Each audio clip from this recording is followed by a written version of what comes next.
Yo, salut tout le monde, c'est Gata Volgar, j'espère que vous allez bien, moi pour ma part je vais plutôt bien, j'espère que vous avez passé une bonne journée. Aujourd'hui on se retrouve pour une nouvelle vidéo, donc on se retrouve pour le débrief du match Stade de Reims Paris Saint-Germain, match irondais pour la 5e journée de Ligue 1 Uber Eats, victoire du PSG sur le score de 2-0, les buteurs dans ce match, enfin le buteur parce que c'est un homme qui a inscrit un doublé, c'est Mauro Icardi, voilà, Icardi qui avait ouvert le score à la 9e minute de jeu et un autre but à la 62e.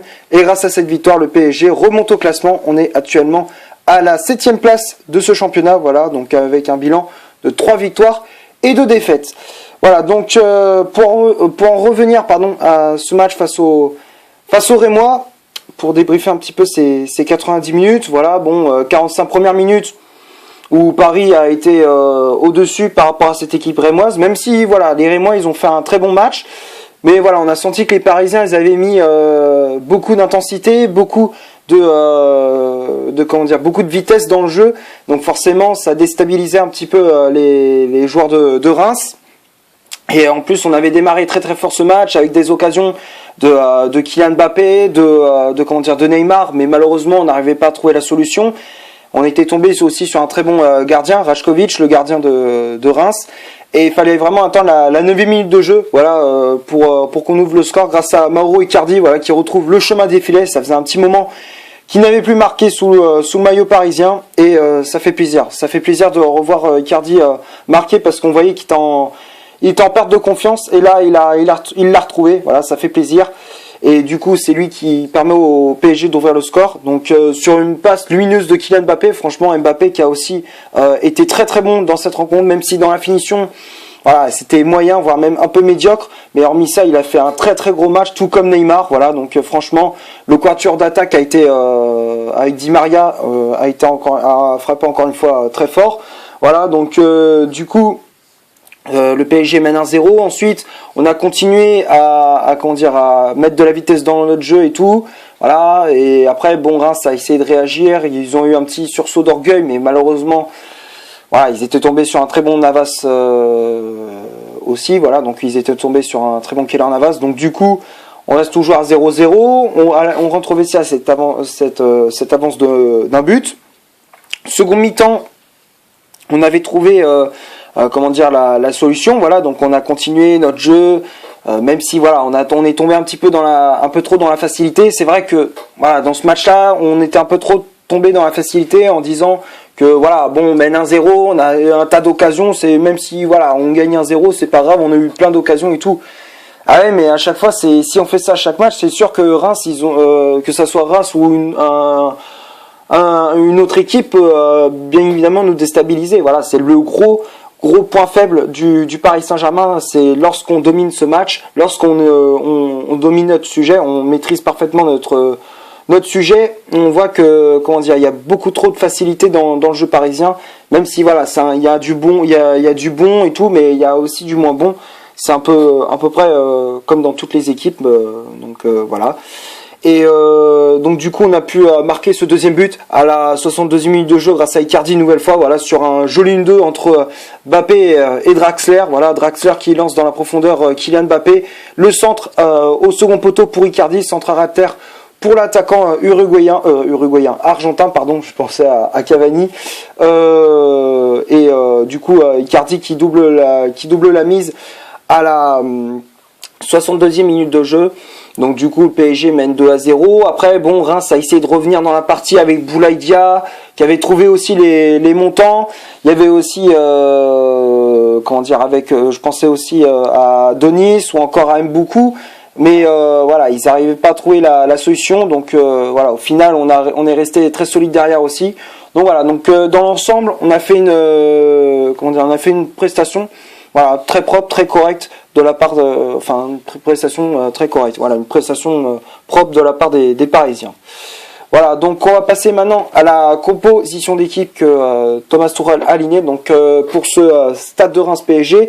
Donc ça a été un 4-4-2 aligné par l'entraîneur parisien avec Keylor Navas dans les buts du Paris Saint-Germain. La charnière centrale, c'était Kimpembe associé à Marquinhos. Marquinhos qui avait le brassard de capitaine. Les latéraux, Florenzi à droite, Bakker à gauche. Le milieu de terrain était composé de Paredes et de Draxler. Voilà, un choix un peu au départ, avant le coup d'envoi. Tous supporters parisiens, on était un peu surpris, comme voilà, un peu tout le monde. J'étais surpris, voilà, de voir Draxler devant la défense aux côtés de Paredes. Moi, je m'attendais à voir Herrera ou Verratti, voilà, dès le coup d'envoi de cette rencontre, mais voilà, il a préféré mettre Julian Draxler. Bon, il n'a pas été mauvais, mais voilà, il n'a pas été, voilà, il n'a pas brillé non plus comme Neymar, comme dit Mbappé ou encore Icardi. Donc voilà, mais hormis ça, il a joué son poste, il a joué son rôle de milieu récupérateur. Après, les ailiers, Neymar à gauche, Di Maria à droite, et le duo d'attaque, Mbappé associé à Mauro Icardi. Après, j'allais oublier aussi les remplaçants. Donc il y avait Diallo qui était entré en jeu à la place de Presnel Kimpembe, Herrera à la place de Draxler, Verratti à la place de Leandro Paredes, le jeune Ruiz Atil à la place d'Angel Di Maria et Pablo Sarabia à la place de Mauro Icardi. Voilà pour la compo de Thomas Tuchel. J'ai pas grand chose à dire, même si voilà, comme je disais, un choix assez surprenant de faire jouer Draxler aux côtés de Paredes au milieu de terrain. Voilà, je croyais qu'il allait mettre Herrera ou Verratti dès le coup d'envoi, mais il a préféré mettre Draxler. Alors peut-être c'est pour préserver les cadres, voilà, pour éviter des blessures, voilà. Donc c'est vrai qu'à un moment donné, on avait entre ceux qui étaient testés positifs au Covid-19 et ceux qui avaient des blessures physiques. Donc forcément, c'était compliqué d'avoir nos cadres, et donc je pense que Thomas Tuchel n'a pas voulu prendre le risque de faire jouer les cadres comme Verratti ou encore Ander Herrera. Voilà, donc on va passer maintenant aux statistiques de cette vidéo. Donc on va commencer par celle du Stade de Reims. Les Rémois, c'est 37% de possession balle, 3 corners, 9 tirs au total, donc 4 tirs cadrés, une position de hors-jeu et 11 fautes commises. Donc tout ça c'est du côté du Stade de Reims. Et du côté du PSG, c'est 63% de possession de balle, 7 corners, 19 tirs au total, dont 7 tirs cadrés. Donc c'est vrai que bon, dans la finition, on a énormément pêché. Comme je disais, on était un peu trop tombé dans la facilité. Une position de hors-jeu et 10 fautes commises. Donc tout ça c'est du côté du Paris Saint-Germain. Voilà, donc j'ai pas grand chose à dire, voilà, hormis que bon, ça représente la physionomie de ce match. Reims qui a eu des occasions, malheureusement pour eux, voilà, c'était pas assez précis, il manquait voilà le dernier geste, voilà, donc ils avaient tout ce qu'il fallait pour justement nous déstabiliser, mais malheureusement ils étaient tombés sur un très bon Navas, mais un petit manque de réussite aussi. Et côté parisien, bon, on avait des occasions dans ce match-là, on avait plein d'occasions, mais les 3/4 du temps, on avait le ballon, on s'était créé des occasions. Malheureusement pour nous, on a manqué de réalisme, on a manqué de précision dans la finition. Donc voilà, c'est le seul bémol, comme je disais, dans ce début de match. Donc voilà, donc hormis ça, c'est une statistique classique, on va dire ça comme ça. Voilà, donc on va passer maintenant au top et au flop de cette vidéo. Donc on va commencer par Keylor Navas. Navas pour moi qui a fait encore un match propre, voilà, un clean sheet en plus pour le gardien costaricien qui a été inquiété, voilà, il a été inquiété à 3 reprises dans cette rencontre, voilà, 2 fois en première mi-temps, une fois en seconde. Bon, hormis ça, il a fait le taf, voilà, il a montré de quoi il était capable, il a fait des relances propres, des parades très importantes aussi. Donc voilà, encore une fois, il a été très efficace, voilà, il a rassuré la défense parisienne aussi. Donc dans l'ensemble, Keylor Navas a fait un match très propre, très correct. Donc pour moi, Navas, je le mets dans le top. Ensuite, la charnière centrale, Marquinhos, Kimpembe, les deux, je les mets dans le top. Marquinhos qui a été encore une fois très propre aussi, voilà, donc il a montré de quoi il était capable, il a fait de bonnes interventions, il a été dur sur l'homme, de l'impact physique, de l'agressivité, voilà, il a mis tout ce qu'il fallait. Donc dans l'ensemble, il a fait un très bon match. Donc Marquinhos pour moi je le mets dans le top, tout comme Presnel Kimpembe qui a été aussi très très bon, voilà, très solide, voilà, donc Kimpembe je le mets dans le top.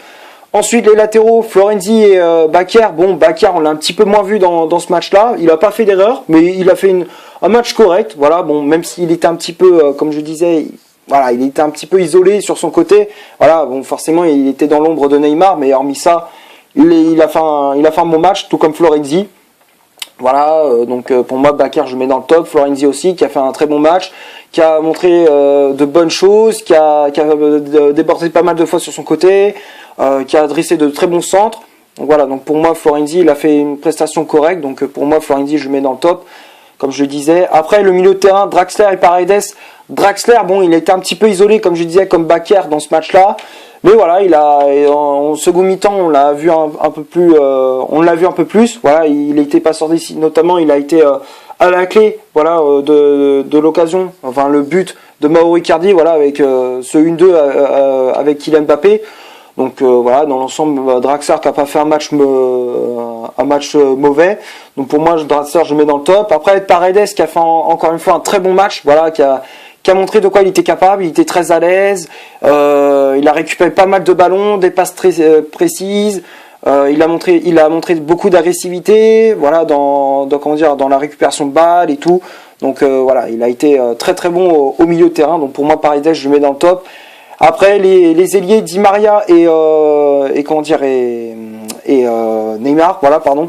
Di Maria, bon, on l'a un petit peu moins vu, voilà, c'est sûr que voilà, il était un petit peu isolé aussi, comme Draxler et Bakker, mais voilà, dans l'ensemble, il a fait un bon match aussi, voilà. Donc Di Maria, pour moi, je le mets dans le top, j'ai pas grand chose à dire pour lui.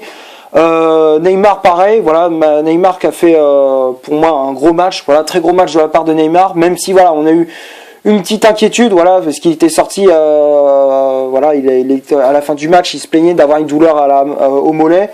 Espérons que c'est pas trop grave, mais voilà, hormis ça, il a fait un bon match. Voilà, à part ce petit pépin physique, il a encore une fois été très efficace, très disponible. Voilà, il a montré tout son talent, il a fait des dribbles à droite à gauche. Donc voilà, donc franchement, très gros match de la part de Neymar, même si voilà, comme je disais, dans le débrief des 90 minutes, il a manqué de précision dans la finition, mais hormis ça, il a fait un très gros match. Donc pour moi, Neymar, je mets dans le top. Après, le duo d'attaque, Kylian Mbappé et Icardi, les deux, je mets dans le top. Icardi qui a retrouvé le chemin du filet, ça fait plaisir. C'est lui qui permet au PSG de s'imposer avec ses 2 buts. Donc voilà, Icardi qui a fait un match très très propre. Donc pour moi, je le mets dans le top. Mbappé aussi voilà, même si dans la finition, c'est comme Neymar, c'est pareil, c'était manque de précision dans le dernier geste. Hormis ça, il a encore une fois, il a montré beaucoup de vitesse, beaucoup de passes précises. Voilà, donc franchement, il a enchaîné de très bonnes courses aussi. Donc franchement, très bonne performance de la part d'Mbappé. Donc pour moi, je mets dans le top. Et les remplaçants, Diallo, Herrera, Verratti, Ruizati et Sarabia, les 5, je les mets dans le top. Voilà, Diallo qui a fait une bonne entrée en jeu, Herrera et Verratti qui ont fait une très bonne entrée en jeu aussi. Voilà, qui ont pris le relais à Draxler Draxler et Paredes. Après, le jeune Ruizati qui a fait une bonne entrée en jeu aussi, voilà, à la place de Di Maria, et Sarabia qui a fait une bonne entrée en jeu également. Voilà, donc pour moi, tout le monde a été bon dans cette rencontre. Il y a aucun flop pour le Paris Saint-Germain. Voilà, donc c'est tout ce que j'avais à dire pour ce Stade de Reims PSG. J'espère que la vidéo vous aura plu. Si c'est le cas, vous laissez un énorme like. Tu cliques ici pour t'abonner, pour rien rater de mes vidéos. Tu cliques ici pour en voir une autre si tu le souhaites. Et moi, je te dis à la prochaine pour une prochaine vidéo. Ciao.